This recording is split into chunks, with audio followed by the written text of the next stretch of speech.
Bismillah.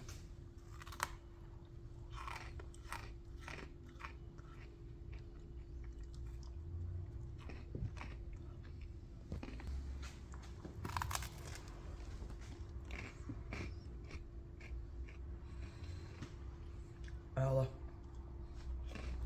Esselamu Aleyküm əziz Barakaç əziz izləyiciləri. Bugün dondurmanın sublimasiya olunmuş meyvələr satışa çıxarıldı və bunların qiymətində endirim var. Əvvəl dondurmanın qiyməti 100 qramı 10 manat idi, indi isə 100 qramı 7 manatdır.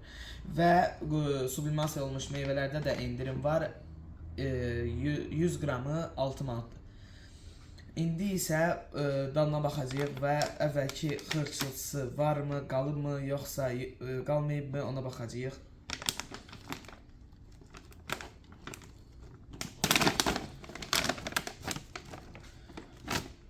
Bismillah.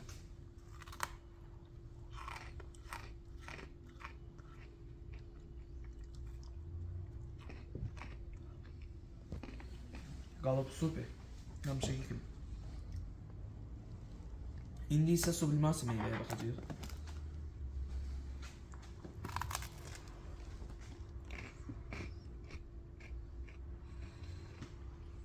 Allah.